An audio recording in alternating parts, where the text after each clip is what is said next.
Je suis Laurence Deschamps-Laporte, professeure en sciences politiques et directrice scientifique du Centre d'études et de recherche internationale, le CIRIUM, à l'Université de Montréal. Et moi, c'est Laura-Julie Perrault, chroniqueuse aux affaires internationales à la presse. Bienvenue à Sans Escale, notre balado sur les affaires internationales pour les passionnés du monde.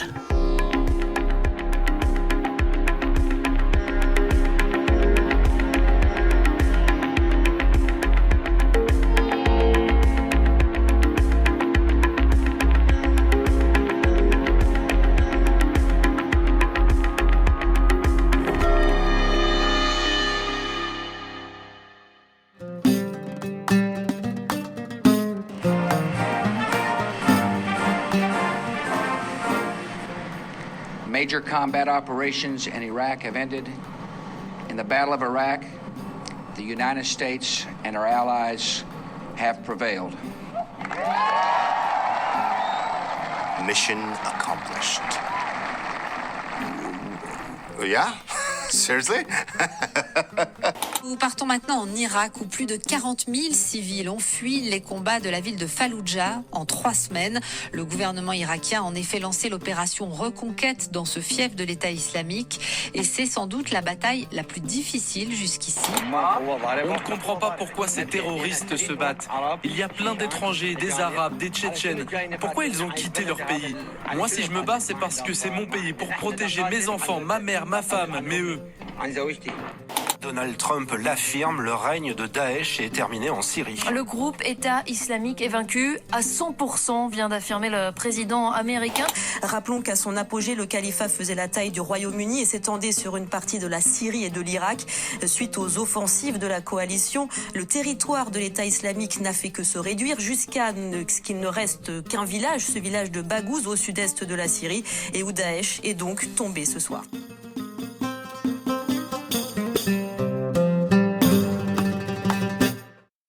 Alors, depuis le 11 septembre 2001, il y a vraiment peu de sujets qui ont autant marqué l'imaginaire occidental que celui du terrorisme islamique. À Sans Escale, Laurence et moi, on a beaucoup parlé de paix, de violence politique avec nos invités. On a parlé dans le contexte de l'Afrique du Nord, du Moyen-Orient, mais jamais on a vraiment dédié un épisode aux mouvements eux-mêmes, aux groupes islamistes terroristes. Et aujourd'hui, on profite du passage à Montréal de Myriam Benrad, qui va pouvoir nous parler justement d'où en est Daesh, ce groupe qui nous a pas mal interpellés au cours des 10 dernières années. Et donc, on va pouvoir parler de Daesh aujourd'hui en Irak, avant et après la présence de l'organisation. Laurence, toi et moi, c'est un sujet qui nous intéresse beaucoup, celui des groupes djihadistes. Dans ton cas, c'est particulièrement vrai. Mais c'est sûr que j'ai pas de bon mot en français pour ça, mais mon coming of age comme chercheur après le 11 septembre, où est-ce que, surtout en étudiant aux États-Unis, si on étudiait le Moyen-Orient, c'était inévitable comme sujet d'étude ou presque, mais j'ai pris un chemin un peu différent, c'est-à-dire que j'ai tenté de m'intéresser à s'il y avait une courroie de transmission entre certains groupes dits quiétistes qui ne participent pas à la politique et d'autres politiques qui forment des partis et ceux djihadistes. Et dans mes propres recherches, je défends qu'il n'y a pas nécessairement une courroie de transmission avec les 2 premières catégories et ceux qui choisissent la violence, les djihadistes. Alors, j'ai fini par me concentrer sur les autres catégories de groupes, mais en sachant que ça fait partie de notre travail de chercheur, de les étudier en profondeur et de les comprendre. Et chacun de ces groupes est très défini par leur contexte national et politique. Donc, ils se disent transnationaux, internationaux, mais en fait, puis on en discutera avec notre invité, à mon avis, ils sont compréhensibles que par leur politique locale également. Donc, moi, je me suis intéressée au salafisme en Égypte, tout particulièrement, et aussi aux autres formes d'islam politique comme les frères musulmans. Alors, c'est toujours intéressant pour moi de comprendre aussi une autre version de ces groupes qui n'est pas la même chose, mais évidemment, c'est un même grand domaine d'études. Pour moi, c'est sûr, je suis devenue journaliste en 1997, ça ne me rajeunit pas. Mais donc, le 11 septembre 2001, c'était assez central, surtout pour quelqu'un qui couvre les affaires internationales. Ça a tout changé. Je me rappelle, le 11 septembre 2001, j'étais journaliste à la presse déjà. La salle de rédaction qui a été complètement virée à l'envers. Et on est parti un peu aux 4 coins du monde. Mais moi, je partais déjà passer une année en ex-URSS et notamment en Asie centrale. Et donc, j'ai fait tout le tour de l'Afghanistan cette année-là, alors que les États-Unis et leurs alliés étaient en train de combattre Al-Qaïda et les talibans. Donc, ça a été assez marquant. Mais je me suis intéressée beaucoup donc, aux terroristes depuis ces années-là, mais aussi énormément à tout ce qui s'est fait comme contre-terrorisme ici, c'est-à-dire les mesures que les gouvernements occidentaux ont prises pour combattre le terrorisme et qui vont souvent contre leurs propres règles. Donc, je me suis beaucoup intéressée, comme on disait, extraordinary rendition, donc les gens, les citoyens canadiens qu'on a envoyés se faire torturer à l'extérieur, aussi la présence des Canadiens à Guantanamo, notamment celle d'Omar Khadr.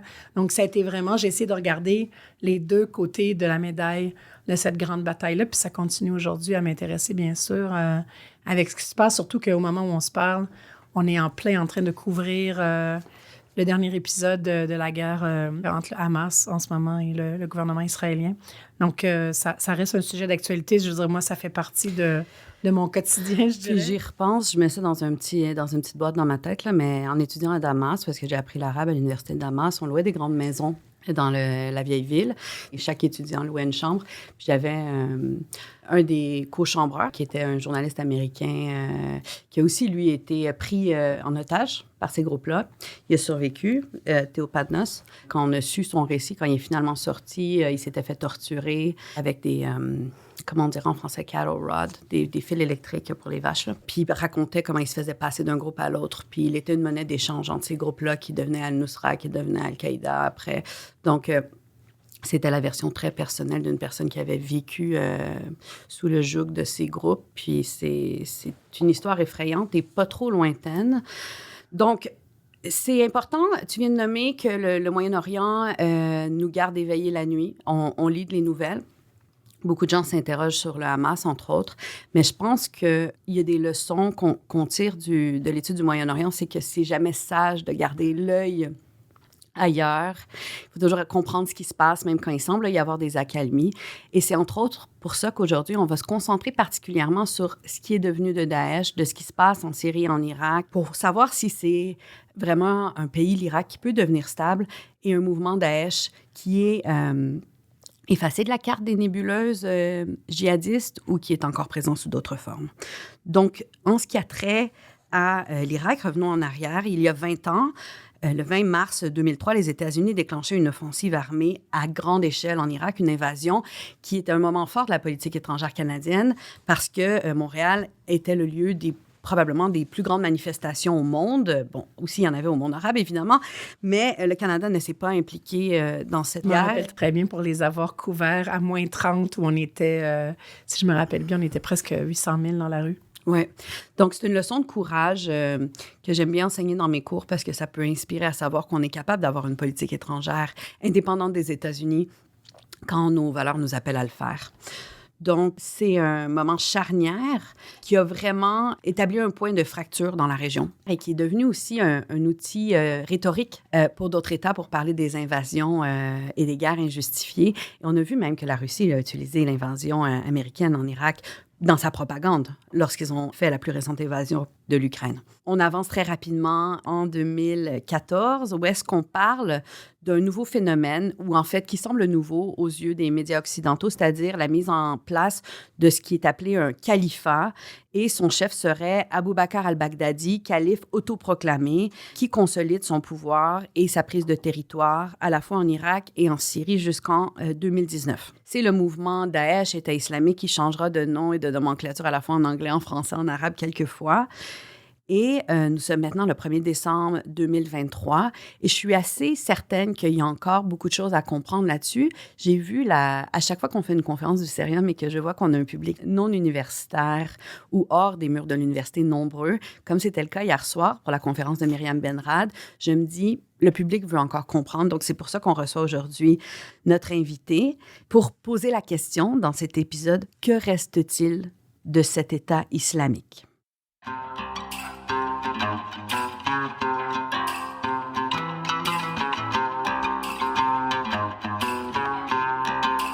Notre invité.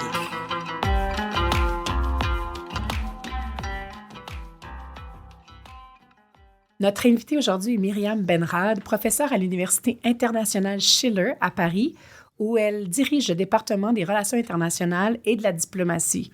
Myriam est politologue avec une spécialisation sur le Moyen-Orient et les aires politiques comparées. Elle est reconnue pour ses nombreuses recherches sur l'Irak, en particulier sur la montée de l'État islamique et son impact sur la dynamique socio-économique du pays. Ses plus récents ouvrages adoptent une perspective interdisciplinaire et comparative pour comprendre le rôle des émotions, notamment de la colère dans les relations internationales. Elle est actuellement en résidence au Cerium et nous sommes chanceuses de la recevoir aujourd'hui en studio pour parler de ce sujet important, le terrorisme, Daesh, l'Irak. Bienvenue, Myriam. Bonjour, merci. Donc, Myriam Benrad, on arrive à la fin de votre résidence du Cerium et puis vous nous avez beaucoup dit, vous avez beaucoup fait, mais il y a quelque chose qu'on aime toujours savoir en début d'épisode de Sens Escale. On aime connaître le parcours de nos chercheurs et savoir comment vous en êtes arrivé personnellement dans votre vie à vous intéresser à ce sujet. Alors, je vais peut-être casser un peu un mythe, mais je n'avais absolument pas pour ambition de devenir spécialiste du Moyen-Orient il y a 20 ans. Moi, j'étais plutôt généraliste. Je venais d'ailleurs plutôt d'une formation en lettres. Et ça a été finalement un concours de circonstances, enfin plusieurs éléments qui m'ont conduite à cela. J'ai suivi un cours sur le Moyen-Orient à Sciences Po, dans le cadre duquel j'ai écrit sur le mouvement Hamas. C'est assez intéressant puisqu'on évoque cette situation aujourd'hui au Proche-Orient, mais que je voyais comme un de mes intérêts parmi d'autres, puisque vraiment l'idée n'était pas pour moi de me spécialiser uniquement sur cette région. Et la guerre d'Irak est arrivée, il a fallu faire des choix après mon master de recherche, et puis j'ai finalement... encouragée par un certain nombre de collègues, d'étudiants, parce que je pensais que c'était un moment important de l'histoire, j'ai choisi de débuter cette thèse sur l'Irak. D'ailleurs, au départ, sans sujet vraiment prédéfini. Et puis, j'ai assisté au fur et à mesure à l'émergence de cette insurrection sunnite qui va accoucher de l'État islamique en 2006, dont je parle dans ma thèse. C'est un des chapitres de ma thèse qui a été soutenu en 2011. Mais je dois dire aussi que du point de vue, là, si vraiment je recentre sur l'État islamique, qui va devenir un peu, je dirais, le sujet pour lequel on vient me poser des questions, moi, à aucun moment, entre la période 2003-2006, quand je commence à parler d'insularisation sunnite, cet État qui se forme en marge de l'État post-bassiste, qui se forme en marge à peu près de tout le reste du pays, je dois dire quand même qu'à aucun moment, vous avez mentionné la date 2014, je n'avais vu cela arriver. Donc j'ai certainement peut-être anticipé un certain nombre de choses en Irak, mais les proportions que ce phénomène a prises, la manière dont la violence s'est exportée à l'extérieur de l'Irak. Alors je me doutais tout de même qu'il y aurait une déstabilisation, mais toute la période quand même 2014-2019 a été pour moi assez sidérante, je dois le dire. Mais pour revenir à votre question, moi, je me prédestinais pas au Moyen-Orient. Donc ça, c'est quand même intéressant. Et ça l'est peut-être d'autant plus aujourd'hui que dans les dernières années, j'ai plutôt parcouru l'Amérique latine dans le contexte de mes recherches plus larges sur les relations internationales, la violence politique. Je dois dire que les conflits latino-américains m'intéressent particulièrement. Donc ce n'est pas une transition totale, mais j'ai décidé d'élargir aussi mes recherches parce que j'ai considéré aussi qu'il était temps pour moi, non pas totalement de passer à autre chose, mais peut-être d'aller voir un peu ailleurs ce qui se passait, pour renouer peut-être aussi avec cette casquette plus généraliste qui était la mienne avant d'arriver sur le Moyen-Orient. Et je suis sûre que la comparaison va être vraiment intéressante aussi entre ce qui se passe en Amérique latine, où il y a quand même eu beaucoup de groupes aussi qui ont utilisé la violence politique. On sera curieux de lire vos travaux là-dessus. Mais aujourd'hui, on aimerait premièrement vous poser le titre de votre dernier ouvrage. « L'État islamique est-il défait ?» C'est la question parfaite, donc je vous la lance. Merci.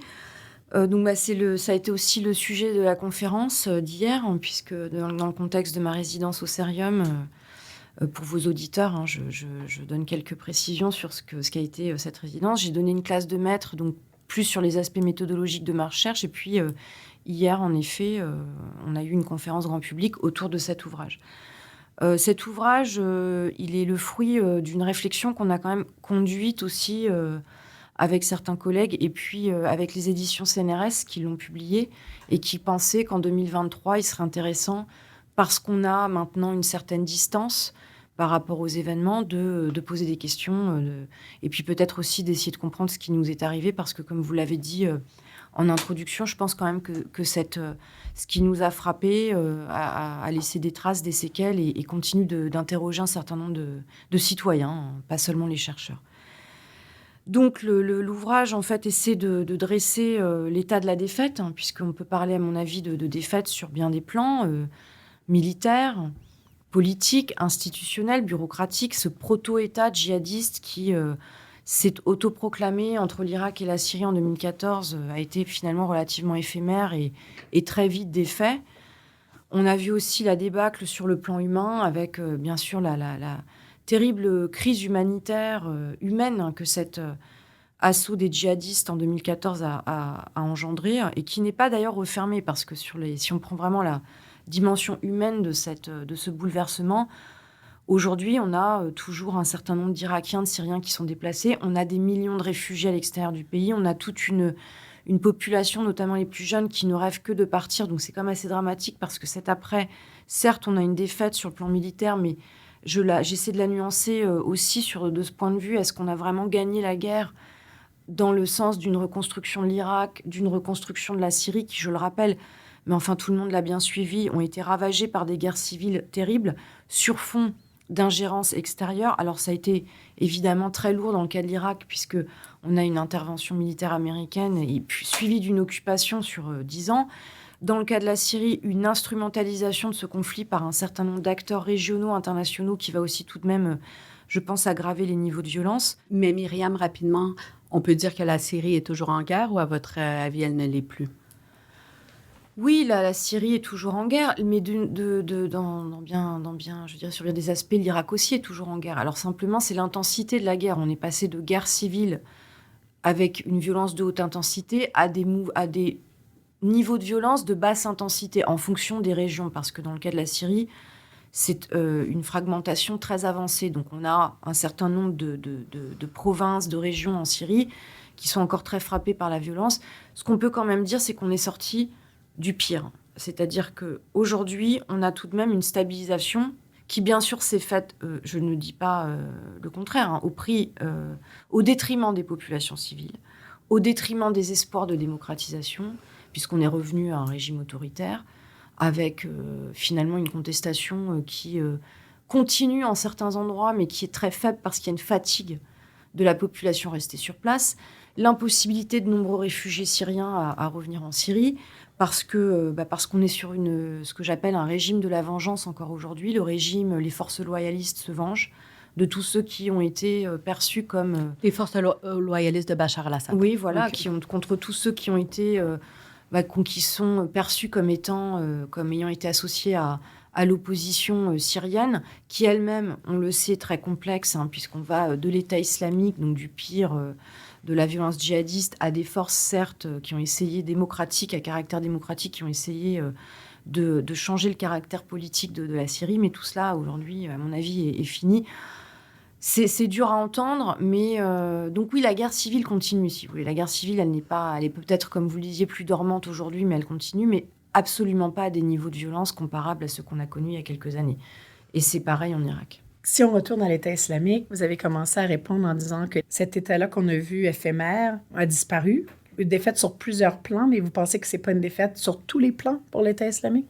Alors non, c'est en fait l'ouvrage, hein, pour ceux que ça intéressera, se décompose en deux parties. Une première partie où, encore une fois, j'essaie d'établir le bilan de cette défaite. De quoi parle-t-on? Parce que c'est vrai que par défaite, on peut se référer à de nombreuses choses.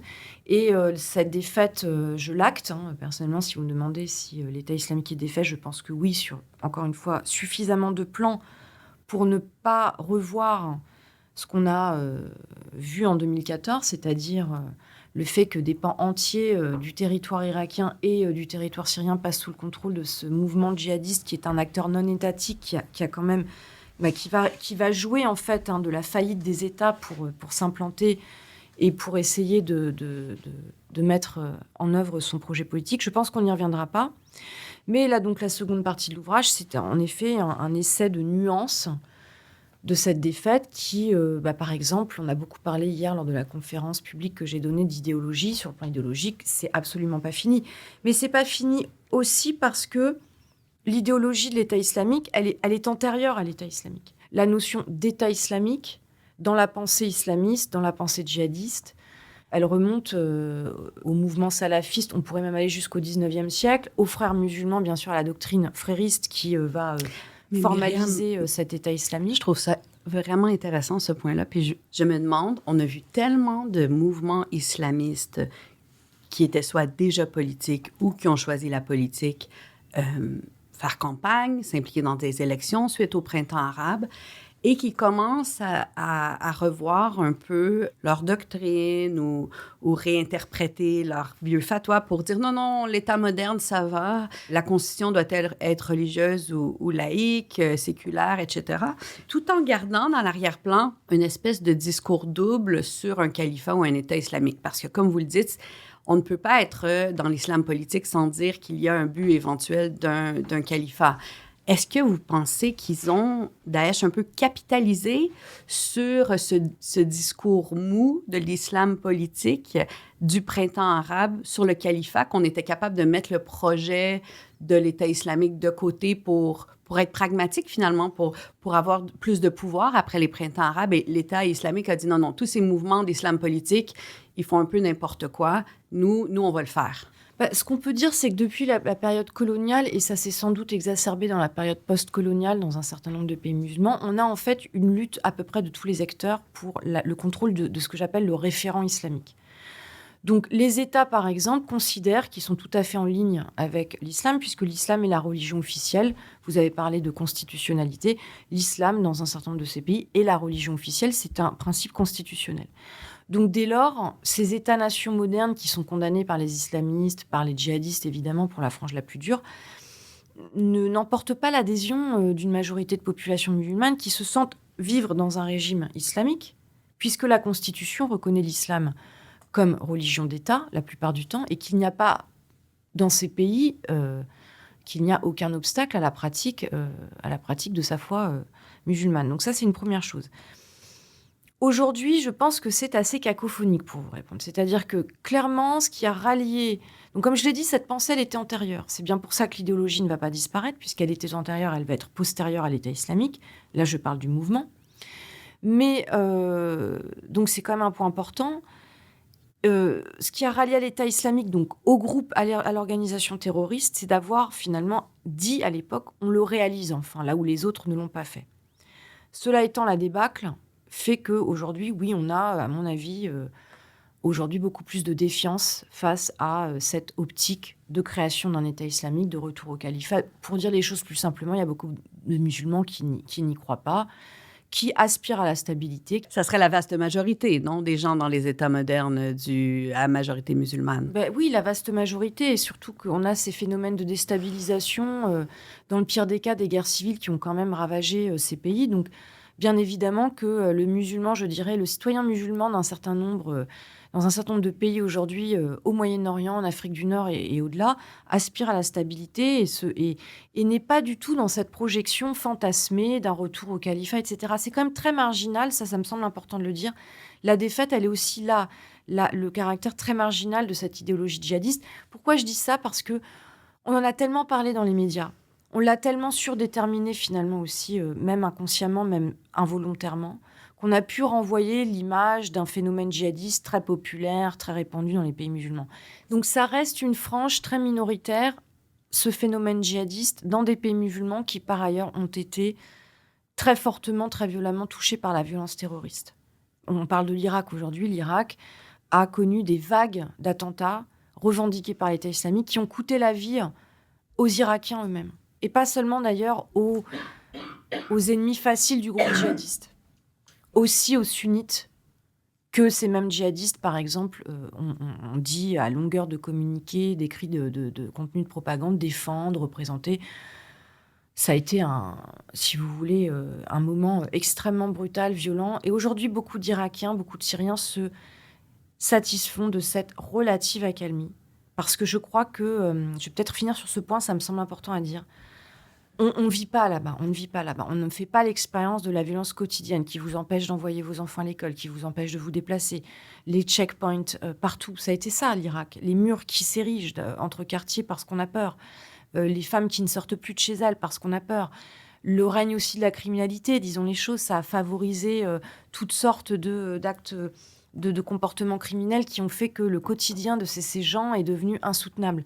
Aujourd'hui, c'est vrai, tout de même si on est vraiment loin, encore une fois, de l'espoir, comme je l'ai dit, démocratique que beaucoup avaient, on est sur un temps de relative accalmie dont je pense les Irakiens et les Syriens veulent pouvoir bénéficier après ces années de terribles violences. Mais vous parlez de ça. Quand on voit en ce moment s'il y a un État islamiste qui existe, ça serait celui des talibans en Afghanistan, où là, il y a très peu de violence parce que justement, la guerre est terminée. Mais la peur, par contre, continue de se propager et les règles contre les femmes sont très difficiles. Est-ce que l'État taliban est un peu aujourd'hui le califat qui reste sur terre ou est-ce que c'est assez différent de ce que l'État islamique essayait de faire? Alors, ce n'est d'ailleurs dans le cas des talibans, c'est un émirat, ils l'appellent l'émirat islamique d'Afghanistan. Alors après, je dirais, ça reste tout de même l'idée d'un projet politique, d'une gouvernance politique islamique. C'est en fait un ordre politique qui reste extrêmement violent. Je crois qu'on en parle moins aujourd'hui, donc on ne réalise pas, mais enfin... On a moins accès aux informations, aux crimes, les journalistes n'y entrent plus. Oui, on a moins accès à l'information, à ces violences, on en rend moins compte. Je n'irai pas jusqu'à dire que l'Afghanistan est passé de mode, mais enfin, ce n'est pas le conflit dont on parle le plus aujourd'hui sur le plan médiatique. Donc ça contribue sans doute à atténuer cette image de violence qui est pourtant bien réelle. Vous mentionniez évidemment la situation dramatique des femmes. Alors, sur les femmes, on continue tout de même d'avoir des documentaires, des reportages, des informations, mais c'est tout à fait, comme je l'ai dit, c'est une situation vraiment tragique.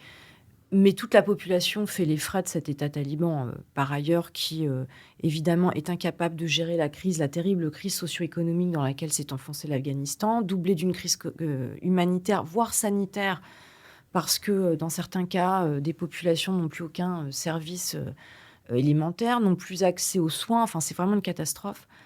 Donc, bon, on peut discuter des moyens qui sont ceux de l'État islamique, comparé à des talibans qui ne sont plus dans une logique terroriste aujourd'hui, puisqu'ils sont ils ont l'État, en fait, entre leurs mains, ils dirigent le pays. Donc, l'idée n'est pas... Il n'y a plus d'ennemis, si vous voulez, face à eux. Donc, ils essaient d'administrer, comme je l'ai dit encore une fois, de manière tout à fait catastrophique, ce pays, avec un État islamique qui possède une branche en Afghanistan et qui, lui, voudrait renverser cet État taliban pour y prendre le pouvoir et commet un certain nombre d'attentats horrifiques contre les populations civiles, parce que ça aussi, c'est un point important.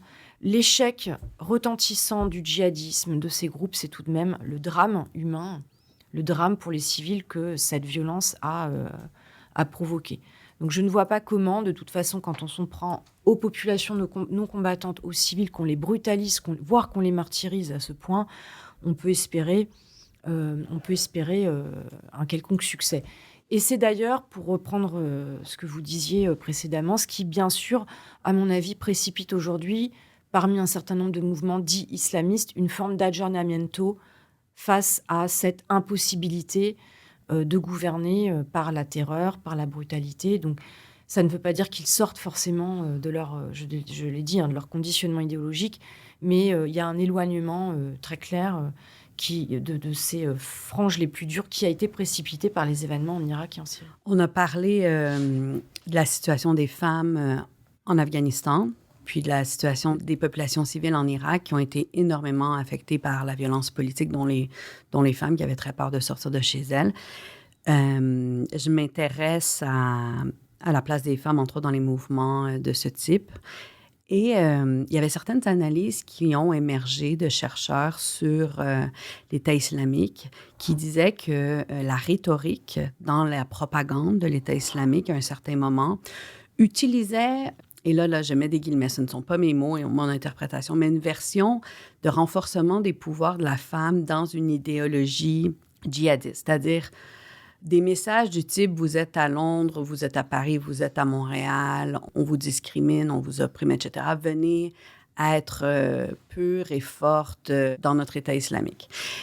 Alors, ça allait peut-être à contre-courant, ces analyses-là, de ce qui est à la fois mis de l'avant dans ce qu'on sait qui est la situation des femmes dans l'État islamique, celle d'une servitude presque totale. Mais aussi, c'est intéressant d'y penser maintenant dans le retour de ces femmes qui sont dans des camps qu'on pense affiliés à Daesh, mais que c'est toujours difficile de savoir leur niveau d'implication, qui des fois, dans leur défense aussi, utilisent un discours maintenant de victime afin de ne pas être incriminés, de revenir au pays.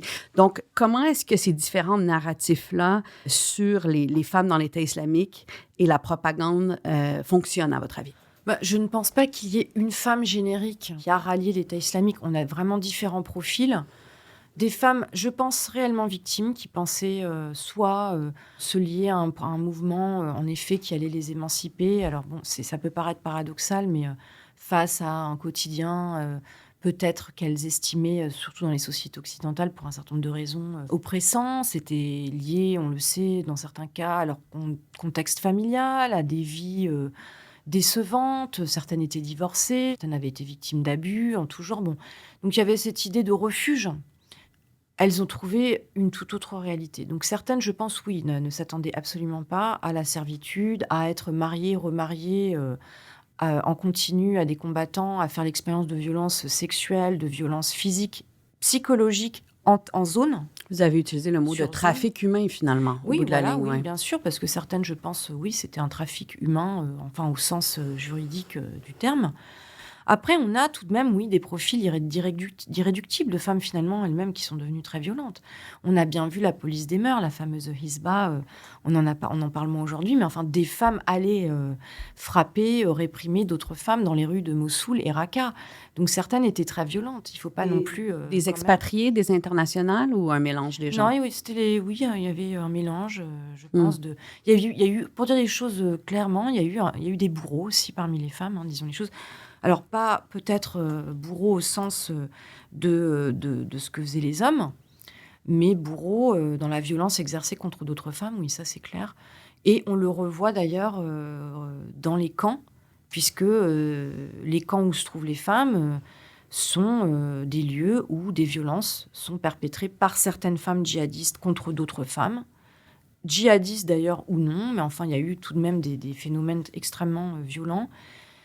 Ça pose des questions sur ces femmes. Certaines, en effet, peut-être ont tenté de se victimiser pour atténuer leurs responsabilités, mais je crois qu'on a vraiment un vaste spectre de profils, chacun devant être apprécié en fonction de ce qui a été fait, des informations qu'on peut obtenir aussi sur ce qui s'est passé. Ça, c'est très compliqué parce qu'il faut des preuves. Il faut quand même avoir aussi, au-delà un nombre suffisant de témoignages, etc. C'est très compliqué. Donc, mais elles ont sans doute peut-être joué aussi de ce côté, oui, pour certaines victimes, parce que femmes, c'était le cas, encore une fois, pour certaines, pas pour toutes. C'est intéressant, toute la question d'agence des actrices féminines dans ce dossier-là. Et c'est en effet, ici au Canada, c'est un des grands enjeux sur le retour. La France est beaucoup plus avancée sur la question du retour des femmes qui ont appartenu à l'État islamique. Jusqu'à quel point vous avez l'impression que la France a trouvé peut-être une manière de gérer cette question-là qu'on pourrait... j'imagine que vous y avez peut-être même contribué vous-même là, à leur compréhension du phénomène. Qu'est-ce qu'on aurait, nous, à apprendre, en fait, de ce qui s'est déjà fait du côté français pour la réintégration de ces femmes qui sont maintenant détenues, leurs enfants? Au Canada, c'est pas immense. On parle de encore à peu près 25 personnes, mais 16 d'entre eux sont des enfants, mais le reste, c'est surtout des femmes. Non, alors, sur les femmes détenues, même hommes détenus, je dirais que la détention, c'est quand même un problème, parce que la détention, elle est ambivalente. La détention, elle les met hors d'état de nuire, mais on sait très bien aussi que c'est une source de radicalité. La majeure partie des djihadistes se sont, en fait, formés, ont sympathisé, ont planifié un certain nombre d'attaques en prison. Donc, il y a quand même un vrai problème au niveau des prisons. À mon avis, on n'a pas du tout réglé cette question en France. Je ne travaille pas sur les conditions d'incarcération sur le milieu pénitentiaire, donc je pense que d'autres collègues seraient plus à même de vous répondre. Ça se passe plus ou moins bien pour certains. plus mal pour d'autres. Mais je ne sais pas si on peut dire que la détention les déradicalise ou permet de les réintégrer. On n'a pas d'ailleurs vraiment de programme de réintégration, sauf tenter de retrouver une occupation à leur sortie de prison. Au-delà de ça, est-ce qu'il y a un programme national de réintégration, de réhabilitation ? Non, il n'y en a pas. Là où on a mieux réussi tout de même, pour revenir sur les enfants, c'est que ça se passe plutôt bien pour un certain nombre d'entre eux. Aujourd'hui, des années après leur retour, parce qu'ils ont été pris en charge sur le plan psychologique, parce qu'ils sont dans des familles d'accueil, parce qu'ils vont à l'école, ça va à peu près bien. Donc je pense qu'on a réussi sur la question des enfants. Enfin, encore une fois, voyons comment les choses continuent d'évoluer, mais pour l'instant, il n'y a pas eu, si vous voulez, de phénomène de décrochage ou de détresse psychologique observée chez les plus jeunes. Maintenant, ça reste quand même des parcours cassés, y compris pour ces enfants qui n'ont rien demandé, qui découvriront un jour qui sont les enfants de djihadistes, de terroristes. Bon, c'est très compliqué, ça sera très compliqué à gérer. Quant aux djihadistes eux-mêmes, je crois qu'en fait, on a sans doute on aura des profils très différents. Certains qui quittent non seulement la cause, qui renoncent à la violence, mais qui quittent la cause sur un plan idéologique, qui ne veulent plus en entendre parler. Mais on a aussi ceux qui renoncent à la violence sans pour autant avoir renoncé aux idées. Et ça, c'est plus problématique. C'est là, à mon avis, qu'il y a un trou noir. Qu'est-ce qu'on fait d'eux ? Est-ce qu'on peut réintégrer des personnes qui pensent toujours que l'État islamique est une bonne chose et que ce qui s'est passé était légitime ? Voilà. Myriam, vous vous intéressez au rôle des émotions dans les relations internationales, la colère, la vengeance. Comment est-ce que la colère est une clé de compréhension pour analyser le djihadisme, entre autres dans le cas de Daesh? Alors, c'est vrai que c'est tout un pan, à mon avis, de recherche qui est très intéressant, qui a déjà donné lieu à des travaux très éclairants, à mon avis, dans le domaine de la théorie des mouvements sociaux, l'étude des mouvements sociaux au sens plus large. Je crois que les émotions jouent un rôle très important dans les phénomènes de recrutement, dans la manière dont le groupe se construit. On s'intéresse beaucoup, par exemple, aux cellules djihadistes, à la manière dont des amitiés ou des relations familiales vont, dans les trajectoires militantes, influencer l'entrée dans le groupe, dans la cause. On a aussi beaucoup parlé, là je vais me placer peut-être par symétrie sur les phénomènes de désengagement, de phénomènes liés au dégoût, à la déception, à la colère aussi, d'avoir été finalement trahis, de ne pas avoir trouvé dans l'État islamique ce qu'ils espéraient. Donc je crois que ça joue un rôle de premier plan, et qu'on est en tout cas sur le plan conceptuel très bien outillé, parce qu'il y a de nombreux travaux. Vous savez, moi je vais voir un peu ce qui se fait ailleurs. Je m'intéresse à d'autres travaux qu'à ceux exclusivement liés au terrorisme djihadiste. Vous parliez de la vengeance. J'ai mobilisé un corpus interdisciplinaire assez large de travaux sur la vengeance pour essayer de construire mon propre cadre conceptuel autour de la question plus spécifique du terrorisme. Mais je crois qu'on a intérêt, dans notre champ de recherche, à aller voir ailleurs. Enfin, en tout cas, moi, j'ai beaucoup appris en lisant des travaux qui n'avaient pas forcément grand rapport, en apparence, avec ce que je voulais explorer, et qui m'ont peut-être plus apporté que les recherches un peu plus limitatives, je dirais, qu'on conduit dans notre milieu. Mais c'est une approche, comme une autre, qui est la mienne, en tout cas. Quand les attentats terroristes du Hamas ont eu lieu le 7 octobre en Israël, tout de suite, on a, le gouvernement israélien et même les États-Unis ont fait une comparaison entre le Hamas et Daesh. C'est toujours compliqué de comprendre, en fait, dans la grande nébuleuse djihadiste, où se trouvent les groupes. Vous le voyez comment, cette comparaison-là? Alors, l'analogie, elle découle tout de même, la comparaison découle de l'analogie faite avec le 11 septembre 2001. Donc, le 7 octobre 2023 et le 11 septembre 2001 des Américains, en quelque sorte. Donc, il y a cette analogie historique qui, à mon avis, est très limitée. C'est quand même deux configurations différentes, avec l'exception de la violence. Cette violence qui, finalement, sidère, qui crée l'effroi, qui terrorise. Et c'est là, sans doute, à mon avis, que l'analogie fait sens, en tout cas aux yeux d'une partie de la population israélienne et même de l'opinion publique internationale. Donc de là découle évidemment la comparaison avec des mouvements extrêmement violents, type Daesh. Et parce que sans doute, Daesh, c'est la manifestation de cette violence la plus proche des événements auxquels on a assisté le 7 octobre, qui remobilise le Hamas. Le Hamas est un mouvement plus vieux que Daesh. Donc, il y a quand même un certain nombre, je dirais, de points peut-être intéressants sur cette analogie, mais de limites. Mais à mon avis, l'émotion aussi, le poids de l'émotion, pour revenir à la question des émotions, génère ce type de réaction et de comparaison un peu hâtive, voire limitée. Mais ce qui est intéressant, vous parliez de Joseph Biden, dans le discours qui va être prononcé à Tel Aviv par Joseph Biden, c'est quand même un discours qui met en exergue les limites de la guerre contre la terreur qui avait été lancée en 2001 par George W. Bush et qui appelle les Israéliens à la restreinte, à ne pas succomber à ce désir de vengeance qui, pour les États-Unis, bien sûr, a signifié de guerres désastreuses en Afghanistan, en Irak, de nombreux morts du côté américain, il faut quand même le dire parce qu'on n'en parle pas, des vétérans rentrés au pays totalement traumatisés, qui n'arrivaient plus à faire sens des objectifs de ces guerres et qui ont vu, dans le cas de l'Irak, un réengagement finalement in extremis en 2014 pour essayer de contrer un groupe dont on avait dit qu'il était défait au moment en tout cas où les Américains s'étaient retirés en 2011. Donc, il y a tout de même une réflexion aujourd'hui, à mon avis, très profonde du côté américain quant à cette guerre contre la terreur et ce que ça a coûté aux États-Unis.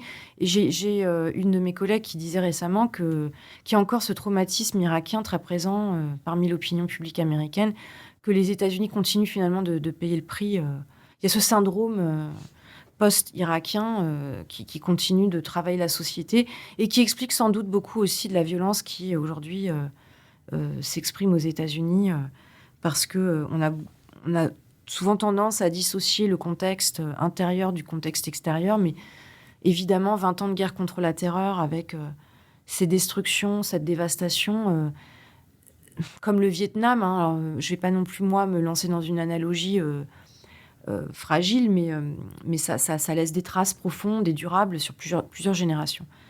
Donc, je crois qu'on a aussi, de ce point de vue, peut-être un élément de convergence avec ce qui se passe, parce que c'est vrai que les Israéliens renouent très régulièrement avec la violence d'un certain nombre de ces mouvements. Donc, aujourd'hui, on l'a vu avec le mouvement Hamas, mais de la même manière, les représailles israéliennes, j'en parle aussi dans mes derniers travaux, signifient que cette question palestinienne est ensevelie, enterrée en quelque sorte, qu'on ne voit pas la suite.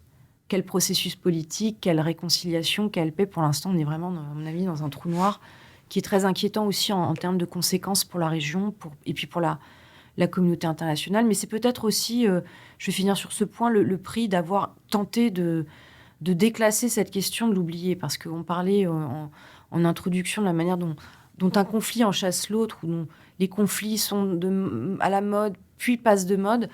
Là, typiquement, ça fait quand même un certain nombre d'années qu'on ignorait, ou qu'on le faisait en tout cas du côté d'un certain nombre de diplomates, de gouvernements, on le faisait plus ou moins délibérément, qu'on ignorait la dégradation, la détérioration de la situation au Proche-Orient. Ce conflit n'a jamais été réglé, donc aujourd'hui, quel avenir, quelle réponse de la communauté internationale, aussi au moment où on parle de la crise du multilatéralisme des Nations Unies. On est plutôt, à mon avis, dans un moment où on devrait fortement réaffirmer les principes de ce même multilatéralisme qu'on critique, mais on n'a rien d'autre. Puis le multilatéralisme est né dans sa forme moderne suite à la Deuxième Guerre mondiale, dans cet espoir-là de ne pas reproduire les mêmes erreurs. Et l'autre leçon qu'on peut en tirer, c'est que à chaque fois que des gouvernements décident on va sortir du Moyen-Orient, il n'y a plus rien à faire, etc., malheureusement, étant donné le passé colonial, les interventions militaires à répétition, la communauté internationale n'a pas le luxe de se désintéresser de cette région. Il y a une responsabilité qui reste, pas d'intervenir nécessairement, mais de s'investir diplomatiquement dans des solutions politiques durables parce que les gens ont trop souffert de ces événements historiques. Myriam Benrad, je vous salue pour votre courage dans vos recherches sur Daesh. Et je vous comprends de vouloir vous intéresser parfois à de nouveaux terrains parce que c'est quand même un sujet qui est lourd aussi pour les chercheurs de porter pendant tant d'années et que ce n'est pas notre travail d'être optimiste, mais des fois on aime l'être, ça nous aide et c'est parfois difficile de se sentir optimiste sur ces sujets-là en ce moment. Merci en tout cas pour votre invitation. Merci. C'est très intéressant, merci. Merci d'avoir été des nôtres, Myriam Benrad.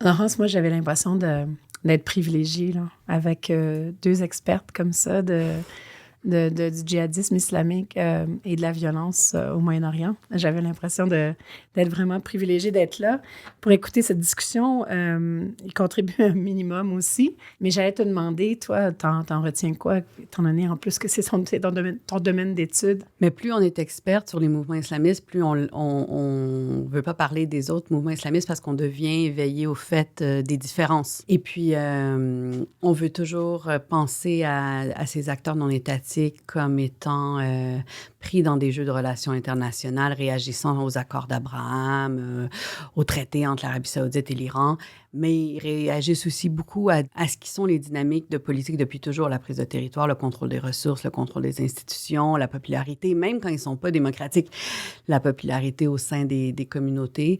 Donc, pour moi aussi, c'est très intéressant parce que je ne suis pas du tout experte de Daesh ni de Hamas. On connaît les codes pour les analyser, mais on ne connaît pas les mouvements en particulier parce que ce qu'il faut se rappeler, c'est que ces choses-là sont étudiées par le terrain. Puis dans la durée, par l'histoire de ces pays-là, puis par l'histoire des interventions. Et puis c'est ce que Myriam Benrad nous a donné dans le cas de Daesh. Mais ça veut dire que si on veut connaître plusieurs mouvements islamistes, il faut connaître leurs histoires. Puis s'il y avait une comparaison à faire un peu entre l'historicité du Hamas, pour moi, ce que ça évoque, c'est aussi ce qu'on a vu peut-être avec la Gamma Islamia pendant un certain moment en Égypte, dans le sud, les attaques contre les touristes à Luxor, etc. Encore là, ce sont des comparaisons grossières, mais c'est un mouvement qui est né d'un type d'islam frère musulman plutôt, contre lequel Daesh se rebelle également. Moi, ce que j'ai trouvé intéressant, puis Myriam l'a bien dit, la plupart des musulmans n'ont pas envie du tout de vivre sous un État islamiste. En fait, on a l'impression qu'à chaque fois qu'il y a un projet d'État islamiste, c'est une manière de plus de discréditer ce projet politique-là. Donc, on peut penser à l'État islamique, justement, et l'immense violence envers d'autres musulmans qui a lieu dans le cas de l'État islamique. On peut parler au régime des talibans, où il y a une immense violence envers des musulmans. Même chose avec l'Iran, qui est carrément, qui est une théocratie, c'est un autre modèle, mais aussi, encore une fois, la violence majeure de l'Iran, elle est envers ses propres citoyens. Donc, c'est intéressant parce que plus ce projet-là politique est mis en pratique, plus il se discrédite lui-même aux yeux de ceux qu'il pourrait intéresser, c'est-à-dire des autres musulmans. Je ne sais pas si tu es d'accord avec moi. Elle l'a bien dit, Myriam, c'est-à-dire que les premières victimes du djihadisme sont les populations locales. Il n'y a pas de doute là-dessus. Et ce sont les premières qui veulent vivre sous la paix parce qu'ils l'ont vécu de près. Et si ça se trouve, comme chercheur, moi j'ai vécu ça, progressiste, femme, etc. Puis bon, le soir, quand on a fini de faire nos entretiens, on a quand même des amis dans ces pays-là avec qui on va prendre des verres. Et ça peut faire fâcher beaucoup ces gens-là de dire « Pourquoi tu étudies ça? » Ils ont trop de place déjà dans l'analyse de nos sociétés. Tu vas leur donner une voix alors qu'ils ont déjà trop de voix. Tu vas leur donner un pouvoir par ta recherche. Et ce sont des questions éthiques très importantes parce que je pense que jusqu'à un certain point, ils n'ont pas tort. Alors, dans l'étude de ces mouvements-là, il faut se rappeler tous ceux qui subissent, tout ce qu'il y a autour et ne pas, comme l'a dit Myriam Benrad, surdéterminer non plus leur importance et leur enracinement culturel et local. Et ça, on pourrait le dire pour les journalistes aussi. Hein. Je pense que la question a été tellement couverte. Moi, je me rappelle d'avoir lu les documents, pas les avoir lus, mais d'avoir lu une analyse des documents d'Abbottabad qui ont été trouvés, les documents que Osama Ben Laden a laissés derrière. On s'est rendu compte, en fait, que 3 mois après le début de la guerre en Afghanistan, Al-Qaïda n'existait plus vraiment. Al-Qaïda est devenu une idée plus qu'une organisation. L'organisation elle-même était quand même largement démantelée. Mais ce n'était pas du tout le cas dans la manière dont nous, on percevait la chose. Donc, c'est extraordinaire quand même comment notre propre intérêt envers une organisation finit par perpétuer l'idée de l'organisation elle-même dans l'espace public, en Occident comme au Moyen-Orient. Il faut faire attention. Mm-hmm.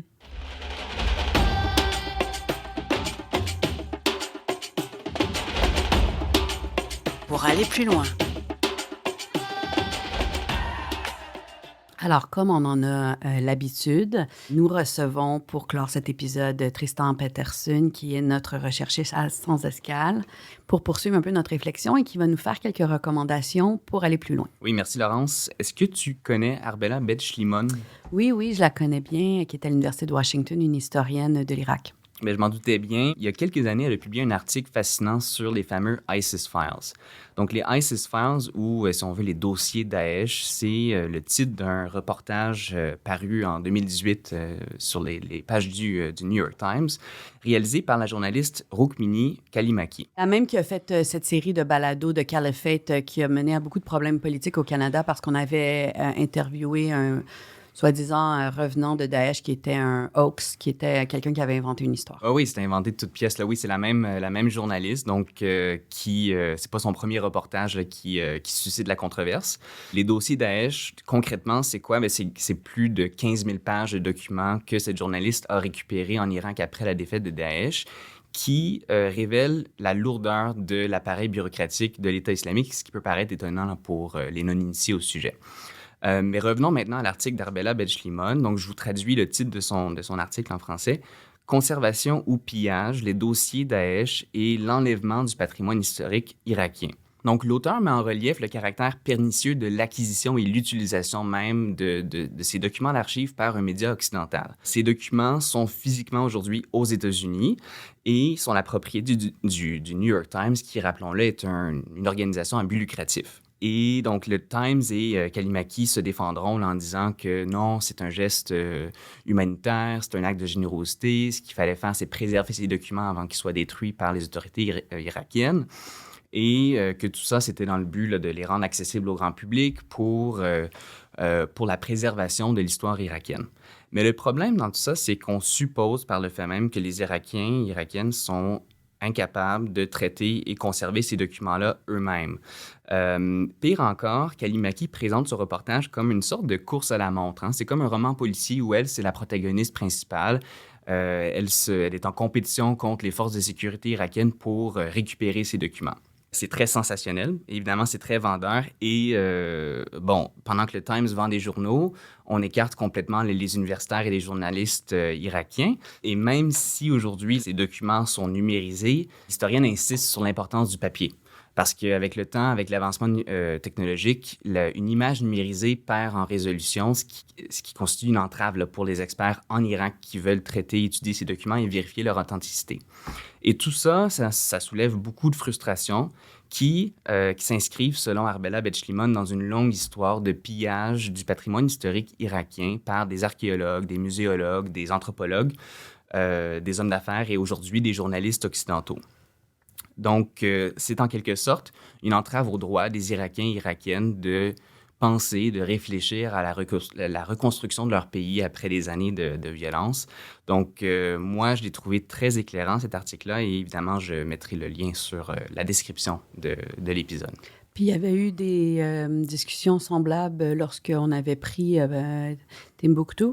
Mais je dois dire que le Moyen-Orient semble terre propice à ce type de journalisme, très centré sur le journaliste lui-même à travers les décennies, où est-ce qu'on fait un peu du journalisme d'aventurier. Très personnalisé, très sensationnel, donc ça vend très bien, là, mais c'est problématique, finalement.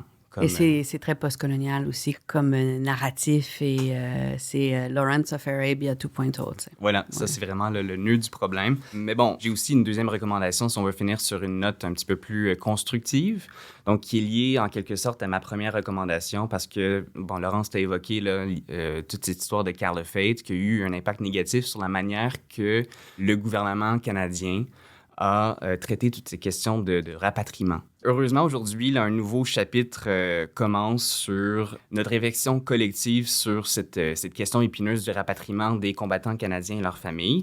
Je parle évidemment du documentaire Adieu Daesh, qui est la conclusion d'une trilogie de documentaires présentés à Télé-Québec par le journaliste et chroniqueur québécois Raed Hamoud. Raed Hamoud, en passant, c'est un diplômé du département de sciences politiques de l'Université de Montréal. Je vous résume très rapidement le documentaire. C'est une série qui retrace le parcours de Youssef, qui est un Québécois qui a rejoint Daesh à l'été 2014. En le regardant, on apprend à connaître et on s'attache rapidement à sa sœur, Léla, qui, comme nous, éprouve beaucoup de difficultés à comprendre qu'est-ce qui a pu mener son frère à rejoindre Daesh, à devenir combattant pour l'État islamique en Syrie. Mais c'est aussi l'histoire déchirante du rapatriement d'un enfant, une petite fille née dans les poussières de Daesh. Pour moi, c'est une série qui propose une réflexion sur la citoyenneté également. C'est un sujet qui m'a vraiment occupé l'esprit pendant mes travaux à l'université. Donc, j'espère vraiment que vous allez l'écouter. Et puis, c'est ça, les 3 épisodes sont disponibles sur la page web de Télé-Québec.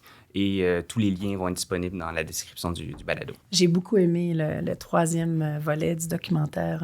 Vraiment très touchant. Oui, absolument touchant. Et notre collaboratrice au Cerium, Sabrina Amir, qui a reçu un financement du Fonds pour le journalisme international auquel Rajulie contribue évidemment à la Fondation et à tout ce qui reste de cette création de ce fonds, a gagné un prix de journalisme également pour ses reportages dans les camps en Syrie, où est-ce qu'elle a eu des entretiens avec ces Canadiennes qui sont prises dans les camps kurdes qui auraient des liens à Daesh.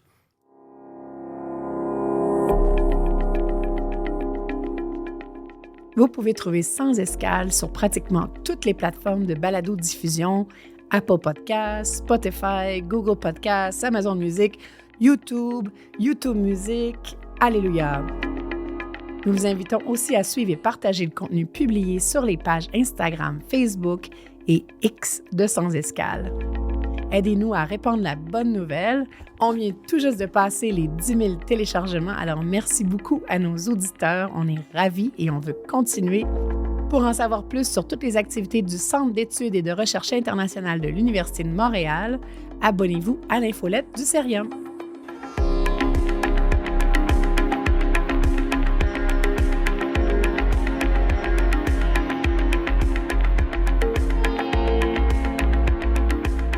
Sans Escale est réalisé en collaboration avec la Faculté des Arts et des Sciences et U2M International. Merci à notre équipe composée de Caroline Delamotte à la réalisation et de Tristan Peterson à la recherche. Merci à Émir Chouchan au studio de la Bibliothèque des Lettres et des Sciences humaines de l'Université de Montréal et à CISM qui rediffuse nos épisodes. Et bien sûr, merci à Myriam Benrad, notre invitée, et merci à vous, chers auditeurs et auditrices, d'avoir participé à ce dernier rendez-vous de l'année 2023. Vous étiez nombreux à nous écouter cette année, mais n'ayez crainte, nous serons de retour après les fêtes et en attendant, vous pouvez réécouter nos 3 saisons de balado. Alors, on remet ça à bientôt, Laura Julie? Oui, à 2024. Merci.